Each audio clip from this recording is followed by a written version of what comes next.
ಇಲ್ಲ ಬರೀ ಹೇಳೋದಷ್ಟ UNI ನಮ್ಗೆ ಹೇಳ್ತು ನೀವು 146 ಕೋಟಿ ಜನಸಂಖ್ಯೆ ಆಗಿದ್ದೀರ ಅಂತೇಳಿ ಅವ್ರ ಮಾತು ನಂಬ್ಕೊಂಡು ನಾವು ಭಾಳ ಮಾಡಬೇಕಾಗಿದೆ ಗೊತ್ತಿಲ್ಲ. ಈಗೇನೋ ಮರು ಸಮೀಕ್ಷೆ ಮಾಡೋದಕ್ಕೆ ಒಪ್ಪಿಗೆ ಕೊಟ್ಟಿದ್ದಾರೆ ಹೈಕಮಾಂಡ್. ಅವ್ರು 90 ದಿವಸ ಮುಗಿಸ್ಲಿದ್ದಾರೆ. ಈಗಾಗಲೇ ಅದ ರಿಪೋರ್ಟ್ಸು ಅವು ತೆಗೆದುಕೊಂಡು ಎಷ್ಟು ಕರೆಕ್ಟ್ ಅದ ಎಷ್ಟು ನೋಡೋದ ಅದು ಎಷ್ಟು ಆ್ಯಡ್ ಆಗಿದ್ದಾರೆ ಜೋಡಿಸೋದಪ್ಪ ಅದರಲ್ಲ ಸಮೀಕ್ಷೆಯಲ್ಲಿ. ಈಗ ಮಾಡಿದಾರಲ್ಲ ಕಾಂತರಾಜ್ ಅವರು ಮತ್ತು ಜೊತೆಗೆ ಜಯಪ್ರಕಾಶ್ ಹೆಗಡೆ ಅವರು ಚೌಳು ಅಂತೇಳಿ ಮತ್ತೆ ಟೀಕಾ ಮಾಡೋದು ಭಾಳ ಸುಲಭ, ಮಾಡೋದು ಅಷ್ಟೇ ಕಷ್ಟ. ಈಗ ಮುಖ್ಯವಾಗಿ ಬೇಕಾಗಿದ್ದು ಕೋರ್ಟ್ಗಳಲ್ಲಿ ಸಹಿತ ಬಂದಂಥದ್ದು ಯಾರ್ಯಾರು ಎಷ್ಟೆಷ್ಟು ಪ್ರಮಾಣದಲ್ಲಿದ್ದಾರೆ ಅವ್ರಿಗೆ ನಾವು ಎಷ್ಟು ರಿಸರ್ವೇಷನ್ ಕೊಡಬೇಕು. ಎಲ್ಲರೂ 50 ಮೇಲೆ ಏರಿಸ್ಕೊಡೋಂಗಿಲ್ಲ ರಿಸರ್ವೇಷನ್.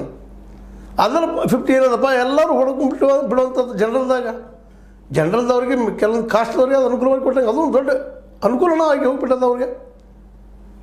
ಅದಕ್ಕಾಗಿ ಅಂಬೇಡ್ಕರ್ ಅವರಾಗಿರ್ಬೋದು ಮತ್ತವರಾಗಿರ್ಬೋದು ಯಾರ್ಯಾರು ಜನಸಂಖ್ಯೆ ಎಷ್ಟದ ಕಾಂಶಿರಾಮ್ ಇದಕ್ಕಾಗಿ ಬಯಸಿದ್ರು ಅದನ್ನು ಎಷ್ಟು ಜನ ಇದ್ದಾರೆ ಯಾರು ಅವ್ರಿಗೆ ಅಷ್ಟು ಮುಟ್ಟಬೇಕು ಅಂತೇಳಿ. ಇವತ್ತೇನೋ SCಗಳಲ್ಲಿದ್ದಂಥ ಒಂದು ಸಮೀಕ್ಷೆ ಮಾಡಲಿಕ್ಕೆ ಇತ್ತಿದ್ದಾರೆ.